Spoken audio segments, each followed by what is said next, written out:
ব্যক্তি একটা দুটা নয় বরং 100টা খুন করেছে। সে 99 জন মানুষকে হত্যা করার পর ফতোয়া খুঁজে বেড়াচ্ছিল যে আমার তওবা কবুল হবে কিনা। একজন আবেদের কাছে গিয়েছে। আবেদ আর আলেম কিন্তু এক জিনিস না। আবেদ মানে যে প্রচুর ইবাদত করে, তার জ্ঞান কম, সে শুধু জানে কিভাবে ইবাদত করতে হয়। আলেম হচ্ছে সে যে শরীয়তের গভীর জ্ঞান জানে, আবার ইবাদতও করে।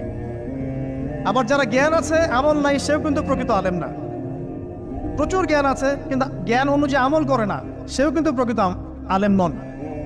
এবার আসেন, তো এই আবেদের কাছে গিয়ে সে বলছে আমার কি ক্ষমা হবে, আমি 99টা খুন করেছি। সে বলল তোমার আবার ক্ষমা, তোমার ক্ষমা নাই। তখন এই ব্যক্তি এই আবেদকে হত্যা করে 100টা খুন পূর্ণ করলো, ওকেও সে মেরে ফেলছে। আমার ক্ষমাই হবে না তো তোর বেঁচে থাকার কি দরকার, তুইও মর। কি বুঝতে পারলেন? বর্তমান বিশ্বের উগ্র মাথার পলিটিশিয়ানদের মতো অবস্থা। আমার দেশের সমস্যা, তোর দেশ পারমাণবিক বোমের উড়াই দিব, মানে এরকম একটা অবস্থা। তো আল্লাহ রাব্বুল আলামিন এই ব্যক্তির মধ্যে একটা চেতনা তৈরি করলেন যে আমাকে তওবা করতে হবে। সে তখন সার্চ করতে লাগলো আরো কোনো আলেম আছে কিনা। এরপর অনেক দূরে একজন আলেমের সন্ধান পাওয়া গেল। সে সেখানে গেল, তাকে গিয়ে বলল আমার কি ক্ষমা হবে? সে আলেম তাকে বলল হ্যাঁ, তোমারও ক্ষমা হতে পারে, যাও তুমি ইস্তেগফার করো এবং এই এলাকা থেকে অন্য এলাকায় চলে যাও। মানে যে এলাকায় তুমি অনেক দিন ছিলে, যেখানে তুমি অনেক পাপ কাজ করেছো, এখানে থাকার দরকার নাই। তওবা করে তুমি অন্য কোথাও চলে যাও, নতুন একটা জীবন শুরু করো। এখানে থাকলে হবে কি, তোমার স্মৃতিগুলো তোমাকে তাড়িয়ে বেড়াবে এবং মানুষ তোমাকে খারাপ নজরে দেখতেই থাকবে, তুমি তখন কষ্ট পাবে। এই জন্য তুমি চলে যাও। তো চলে যেতে যেতে সে রাস্তায় ইন্তেকাল করে। এবার তার রূহ নিবে কে? এই জন্য দুদল ফেরেশতা আসছেন, জান্নাতি এবং জাহান্নামী। তাদের মধ্যে বাক বিতরটা হচ্ছে কে রূহ নিয়ে যাবে। তো জাহান্নামের ফেরেশতারা বলছেন সে এতগুলো খুন করেছে, তার রূহটা আমরা নিব।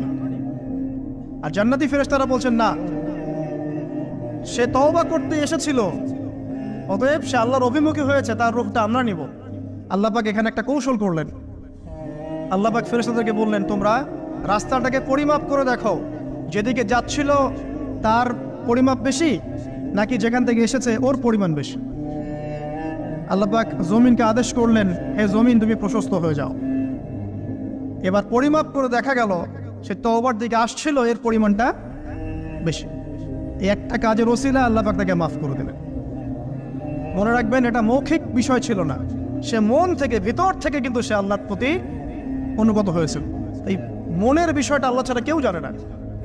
আপনি দেখতে পারেন সমাজে অনেকে দাড়ি টুপি পাগড়ি জুব্বা সব লাগিয়ে ঘুরছে, তো বিশ্বাস করেন তাদের মনটা এমনও হতে পারে যে জানোয়ারের চেয়েও কুৎসিত, এমনও হতে পারে। আবার আপনি দেখবেন সমাজে এমন অনেক মানুষ ঘুরছে যারা হয়তো অনেক পাপে লিপ্ত মনে হচ্ছে, কিন্তু মনের মধ্যে সততা আছে।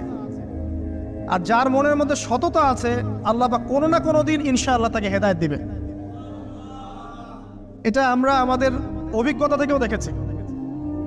এমন অনেক মানুষকে আমরা দেখেছি যে ড্রাগ অ্যাডিক্টেড ছিল, মিউজিক করেছে, হারাম সম্পর্কের মধ্যে ছিল, নামাজ ঠিক মতো পড়ে নাই, কিন্তু যখনই আল্লাহর কথা আলোচনা হতো দেখতাম সে খুবই শান্তভাবে মন থেকে কথা শুনছে। এই কথা শুনতে শুনতে শুনতে একদিন মাশাআল্লাহ এখন দেখবেন যে চিল্লা দিয়ে বেড়াচ্ছে বিভিন্ন মসজিদে। আল্লাহ হেদায়েত দিয়েছে, সব ছেড়ে দিয়েছে। এরকম মানুষের অভাব নাই কিন্তু সমাজে। তো এখানে আল্লাহ পাকের রহমত বা দয়ার একটা উজ্জ্বল দৃষ্টান্ত দেখতে পারবেন।